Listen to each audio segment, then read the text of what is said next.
हमारे धर्म को फॉलो करने के आजादी को कोई चेंज नहीं कर सकता। कोई कुछ कहे, संविधान को कोई खत्म नहीं कर सकता। तो आइंदा से अगर कोई आपको कोई लाल किताब दिखा रहा तो उन्हें ये फैक्ट्स जरूर बता दीजिए। अब आगे बढ़े अगली पाठशाला। चैप्टर है चढ़ावा चोरी मामले में सुप्रीम कोर्ट ने फौरन सुनवाई से इनकार क्यों कर दिया, और बैंक को शक हो गया और ट्रस्ट को क्यों नहीं हुआ। मतलब क्या आंख पर पट्टी बांधकर बैठे थे चंपत राय, और चढ़ावा चोरी के आरोपियों को नहीं अगर वकील कोई मिलेगा, जो कि बहुत अच्छी बात। और किसने कहा चंपत राय को कि अयोध्या से निकल जाओ। और इन सब के बाद जो पॉलिटिक्स अभी हो रही है, हिंदुत्व की पिच पर इस वक्त अखिलेश जी शिफ्ट हो गए, तो योगी जी मथुरा वाला चैलेंज दे रहे हैं। रामलला के दरबार में चढ़ावा चोरी कांड को आज कितने दिन पूरे हो गए, कोई बता सकता है? 23 दिन। आज 23वें दिन चढ़ावा चोरी को लेकर एक बहुत बड़ा खुलासा हुआ। इसके बारे में आगे आपको बताऊंगी, लेकिन पहले यह जान लीजिए कि 23 दिनों में यह मामला इतना बढ़ गया कि अयोध्या से सुप्रीम कोर्ट तक पहुंच गया। आज सुप्रीम कोर्ट से मांग की गई कि इस मामले में फौरन सुनवाई की जाए, लेकिन कोर्ट ने इस मामले में फौरन सुनवाई से बिल्कुल इनकार कर दिया। सुप्रीम कोर्ट ने क्या कहा? इस मामले में फिलहाल जल्द सुनवाई की जरूरत नहीं है। सुप्रीम कोर्ट से मांग की गई कि इस मामले की जांच कोर्ट की निगरानी में सीबीआई की एसआईटी से कराई जाए, मतलब सीबीआई से कराई। लेकिन अयोध्या की एंटी करप्शन कोर्ट ने चढ़ावा चोरी के 8 आरोपियों को कोई रियायत नहीं बख्शी। कोर्ट ने 8 आरोपियों को 14 दिन की फिर से न्यायिक हिरासत में भेज दिया। अब सवाल यह है कि अयोध्या पुलिस पर जो बार बार एक सवाल खड़ा हो रहा है कि अयोध्या पुलिस ने कोर्ट से 8 आरोपियों की रिमांड मांगी ही नहीं। क्यों नहीं मांगी? क्योंकि एसआईटी की जांच के आधार पर ही एफआईआर दर्ज हुई, जिसमें 9 लोगों को आरोपी बनाया गया, 8 लोगों की गिरफ्तारी हुई। लेकिन अब इस मामले की जांच में जुटी अयोध्या पुलिस ने आज कोर्ट में आरोपियों की रिमांड की कोई मांग ही नहीं की। पुलिस के इस फैसले पर लोग बहुत हैरान हैं। लोग पूछ रहे हैं कि आरोपियों को सिर्फ जेल में रखने के लिए गिरफ्तार किया क्या? क्योंकि अदालत के आदेश के बाद अब सभी आरोपी 14 दिन के जेल में रहेंगे। इस दौरान पुलिस किसी आरोपी से पूछताछ भी नहीं कर सकती, क्योंकि पुलिस ने कोर्ट से कोई परमिशन ली ही नहीं। तो फिर अब बड़ा खुलासा भी सुन लीजिए, जिसका जिक्र थोड़ी देर पहले मैं कर रही थी। और यकीन मानिए इन खुलासों को सुनकर आप भी हैरान रह जाएंगे, क्योंकि चढ़ावा चोरी कांड में जैसे जैसे जांच आगे बढ़ रही है, वैसे वैसे सर चकरा देने वाले सवाल खड़े हो रहे हैं। नया खुलासा क्या है? ट्रस्ट को भी पता था कि रामलला के चढ़ावा में चोरी हो रही है। जिस बैंक को चढ़ावे की रकम का मैनेजमेंट करने के लिए जोड़ा गया था, उसे भी मालूम था कि गड़बड़ी हो रही है। बैंक और ट्रस्ट दोनों के बारे में ये दावे सामने आ रहे हैं कि दोनों ने अपने अपने स्तर पर गड़बड़ी रोकने की कोशिश की। ये सब कुछ मालूम होते हुए भी बैंक और ट्रस्ट दोनों आंखें मूंद कर कैसे बैठे रह सकते हैं? आप लोगों के मन में ये विचार नहीं आया होगा? अब आपको एक और चीज समझ, आप देखिए कि रामलला को जो भी चढ़ावा चढ़ता है, उसकी गिनती जो है वो रोज 12 घंटे में होती है, सुबह 8 बजे से रात 8 बजे तक। और ये गिनती कितने शिफ्ट में होती है? ये गिनती होती है 2 शिफ्ट में। मतलब ऐसे समझ लीजिए, सुबह 8 बजे से दोपहर 2 बजे। ये पहली टीम है, ठीक है? यानी टीम 1, उसके पास ये 2 शिफ्ट में चढ़ावे की काउंटिंग होती थी। चढ़ावा गिना जाता 2 शिफ्ट में, ठीक है? अब दूसरी शिफ्ट आई है, मतलब फिर आ गया दोपहर को शिफ्ट चेंज हुई 2 बजे से लेकर रात 8 बजे।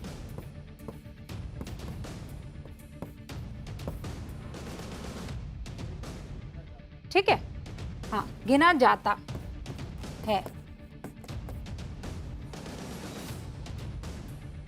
सुबह 8 बजे से दोपहर 2 बजे तक एक टीम गिनती, दोपहर 2 बजे से रात 8 बजे तक दूसरी टीम गिनती। और इसीलिए क्या निकल कर आया, 40 दिन में 70 बार चढ़ावा चोरी करने का सबूत इसमें मिला है। यानी टिन्नू गैंग ने हर दिन 2 बार चढ़ावा चोरी का रूटीन बना लिया। इसी से यह समझ में आया, 40 दिन में 70 बार, 40 दिन में 70 बार चोरी।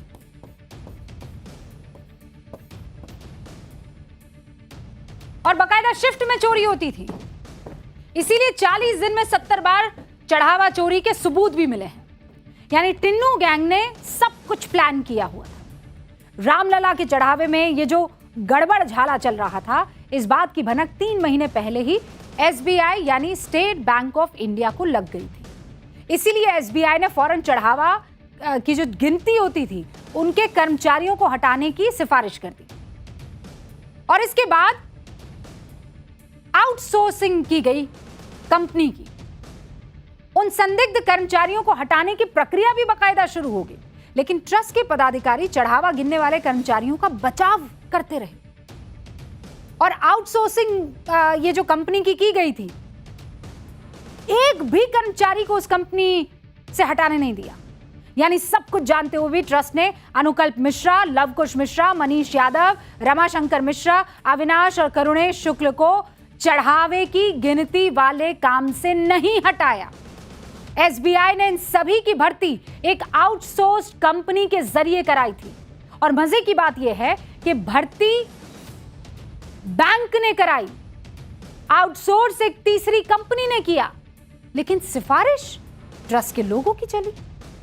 और इसीलिए आउटसोर्स करने वाली कंपनी ने उन्हीं लोगों को चुना जिनकी सिफारिश की गई थी और जो ट्रस्ट के पदाधिकारियों और कर्मचारियों के रिश्तेदार और करीबी थे। और यह हम पहले भी बता चुके हैं। इतना सब कुछ जानकर एक बात तो साफ हो गई है कि ट्रस्ट के पदाधिकारियों को यह पता था कि चढ़ावा चोरी हो रही है, वो फिर भी चुप रहे।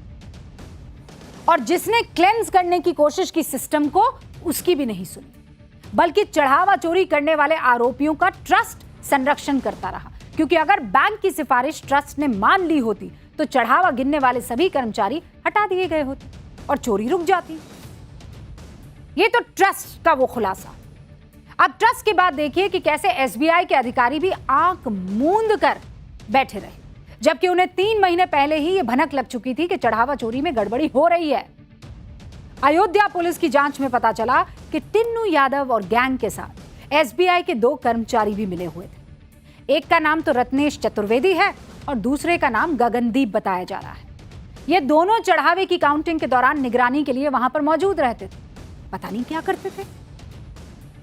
पुलिस को इन दोनों के खिलाफ ठोस सबूत मिल गए हैं, हमारे सूत्र बता रहे हैं। अब आप सोचिए, एसबीआई के अधिकारियों को यह भनक थी कि यहां चोरी हो रही है, कर्मचारी गड़बड़ी कर रहे हैं, लेकिन बैंक को यह भनक क्यों नहीं थी कि उसके भी 2 कर्मचारी उस प्रक्रिया के हिस्सा हैं? उनकी मिलीभगत के बगैर चढ़ावा चोरी संभव ही नहीं था। और बैंक ने अपने कर्मचारियों को हटाया क्यों नहीं, यह भी बड़ा प्रश्न। और यह जानकर और ज्यादा आप हैरान हो जाएंगे कि रामलला के दरबार में लूट का एक पूरा तंत्र विकसित करने की कोशिश हो रही थी। पूरा तंत्र। ट्रस्ट में बड़े पैमाने पर नियुक्तियों का भी खेल चल रहा था। सिफारिशों के आधार पर अपने अपने करीबियों को धड़ल्ले से नौकरी पर रखा जा रहा था। मैंने पहले भी आपको यहां न्यूज की पाठशाला में बताया था। बगैर पुलिस वेरिफिकेशन की नियुक्तियां कर दी। ऐसे कर्मचारियों की नियुक्ति को लेकर ट्रस्ट ने नई गाइडलाइन जारी करने का फैसला किया है। अब जिन कर्मचारियों की नियुक्ति सिफारिश के दम पर हुई, उनके कामकाज की समीक्षा की जाएगी। अब पछताए होत क्या जब चिड़िया चुग गई खेत। उनका पुलिस वेरिफिकेशन कराकर स्क्रीनिंग की जाएगी। वाह भाई। अगले महीने 11 जुलाई को ट्रस्ट की बैठक में यह फैसला ले लिया जाएगा कि ट्रस्ट में घुस चुके किन किन कर्मचारियों को बाहर का रास्ता दिखाना है। अब अयोध्या की यह लड़ाई सिर्फ कानूनी पिच पर नहीं है, जांच एजेंसियों के पिच पर नहीं है, अब पॉलिटिकल पिच पर भी भयंकर भिड़ंत हो रही है। जिस तरह से अखिलेश यादव चढ़ावा चोरी का मुद्दा छोड़ नहीं रहे हैं, उससे लग रहा है कि आगे भी लड़ाई बहुत तगड़ी होगी। एक बात साफ है, अगले साल यूपी चुनाव में अखिलेश यादव अयोध्या को बड़ा चुनावी मुद्दा बनाएंगे और उसकी बुनियाद उन्होंने रख दी है। 2 दिन पहले अयोध्या से लेकर अखिलेश यादव ने एक नया संकल्प लिया। संकल्प क्या था? उन्होंने कहा, हम धर्म निष्ठा और सत्य निष्ठा के साथ ये संकल्प लेते हैं कि नई सरकार बनाकर अयोध्या को अनुपम अनुकरणीय धार्मिक नगरी के रूप में विकसित करेंगे, सियाराम धाम के रूप में पुनर्स्थापित करेंगे। अखिलेश के संकल्प पर बीजेपी ने निशाना साधा। क्या कह रही है बीजेपी? कि अखिलेश यादव अब यह एहसास कर चुके हैं कि राम के बगैर उनकी राजनीति या राजनीतिक नैया पार हो ही नहीं सकती। इसीलिए अखिलेश यादव चुनाव से 1 साल पहले अचानक अपनी पॉलिटिकल पिच बदल रहे हैं। बीजेपी का आरोप है कि समाजवादी पार्टी जनता की नजर में धूल झोंकने के लिए तुष्टीकरण की पिच छोड़कर अब हिंदुत्व की पिच पर शिफ्ट हो गई है। योगी आदित्यनाथ ने अखिलेश की इस बदलती विचारधारा पर कुछ कहा, वो मैं आगे बताऊंगी आपको, लेकिन पहले देखिए क्या वाकई अखिलेश यादव हिंदुत्व की पिच पर शिफ्ट हो गए? ऐसा क्यों कह रहे हैं? क्योंकि 2013 में अखिलेश यादव ने अपनी सरकार में हमारी बेटी उसका कल योजना चलाई थी। 10वीं पास करने वाली सिर्फ मुस्लिम और अल्पसंख्यक समुदाय की बेटियों को पढ़ाई या शादी के लिए 30,000 रुपए की मदद दी जाती थी। लेकिन अब वही अखिलेश यादव हैं जो 2026 में कह रहे हैं कि अब जो हमारे पंडित जी बोलेंगे ना, हम वही करेंगे। पंडित जी की मदद से 2012 में सरकार बनी थी और 2027 में भी बनेगी। 2013 में अखिलेश यादव ने अपनी सरकार में वाराणसी के संकट मोचन मंदिर पर हमला करने वाले आतंकियों के खिलाफ केस वापस लेने की सिफारिश की थी। और अब 2026 में वही अखिलेश जी जो जेठ के बड़े मंगलवार के दिन भंडारा कर रहे हैं, बजरंग बली की पूजा कर रहे हैं, तो बीजेपी हमलावर हो रही है। 2016 में अखिलेश यादव ने कुछ जिलों में मुहर्रम की वजह से दुर्गा प्रतिमा विसर्जन के वक्त और रूट पर पाबंदी लगा दी थी। तब हिंदू संगठनों ने अखिलेश पर अल्पसंख्यक समुदाय को तरजीह देने के आरोप लगाए थे। 2026 में अखिलेश यादव अभी कह रहे हैं कि श्री रामचरितमानस हमारी सौहार्दपूर्ण संस्कृति का संविधान है। मतलब बीजेपी ये आरोप लगा रही है कि ये पिच कैसे बदली है। अखिलेश यादव ने अपनी सरकार में कब्रिस्तान की 4 दीवारी के लिए 400 करोड़ का भारी भरकम बजट दिया था। शमशानों के लिए 227 करोड़ रुपए आवंटित किए थे। अब वही अखिलेश जी इटावा में केदारेश्वर शिव मंदिर बनवाने की बात कर रहे हैं। बीजेपी तंज कस रही है। 2024 में राम मंदिर के उद्घाटन के बाद आज करीब 2.5 साल होने जा रहे हैं। बीजेपी कह रही है अभी तक रामलला के दर्शन करने नहीं गए अखिलेश। लेकिन जब यूपी का चुनाव नजदीक आया तभी अखिलेश यादव ये कह रहे हैं कि वो मर्यादा पुरुषोत्तम भगवान राम के दर्शन के लिए अयोध्या जरूर जाएंगे। और इसीलिए जब अखिलेश यादव अयोध्या में चढ़ावा चोरी का मुद्दा जोर शोर से उठा रहे हैं तो योगी आदित्यनाथ कह रहे हैं कि अयोध्या त्रेता युग का स्मरण करवा रही है। इसीलिए अखिलेश यादव के मुंह में पानी आने लगा है। आप खुद सुनिए।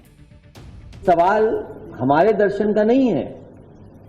जो मुख्यमंत्री जी वर्ल्ड रिकॉर्ड बना रहे थे जाने का अयोध्या, और ये कहने से थकते नहीं थे कि हम इतनी बार जा चुके हैं, हम इतनी बार दर्शन कर चुके हैं। वहां पर सोचिए उनके जाने के बाद भी उन्हें जानकारी नहीं मिली इस बात की। तभी तो कहावत बनी है, चिराग तले अंधेरा। मैं कल समाजवादी पार्टी के अध्यक्ष श्री अखिलेश यादव जी का एक बयान पढ़ रहा था। वो कह रहे थे कि उनकी सरकार आएगी तो अयोध्या को धार्मिक नगरी बनाएगी। अरे आप क्या धार्मिक नगरी बनाएंगे? आपने तो अपना इतिहास देखे, राम भक्तों पर गोली आप ही के लोगों ने चलाई थी, आप ही की सरकार ने चलाई थी, समाजवादी पार्टी की सरकार ने। आज जब राम भक्तों के परिश्रम और पुरुषार्थ से प्रधानमंत्री मोदी जी के नेतृत्व में अयोध्या अब त्रेता युग का स्मरण करा रही है तो आपके मुंह में भी पानी आने लग गया है। अब राम मंदिर के चढ़ावा चोरी कांड ने हर सनातनी को गुस्से में तो ला दिया है। हर कोई मांग कर रहा है कि रामलला का धन चुराने का महापाप जिसने किया है उसे तो सख्त सजा मिले। और लोगों का यह गुस्सा आज अयोध्या में देखने को भी मिला, जब अयोध्या बार काउंसिल की बैठक में यह फैसला लिया गया कि चढ़ावा चोरी के आरोप में जेल भेजे गए पूरे टिन्नू गैंग का 1 को केस कोई वकील नहीं लड़ेगा। अगर कोई वकील उन आरोपियों का केस लड़ना चाहता है तो उसे पहले 5 लाख रुपए वकील संघ के पास जमा करने पड़ेंगे। बार काउंसिल के फैसले के बारे में वकील कुछ कह रहे हैं, मैं चाहती हूं आप सुने वो। अभियुक्तों की ओर से वकालत नहीं करेगा। अगर अधिवक्ता वकालत करता है तो इस संघ में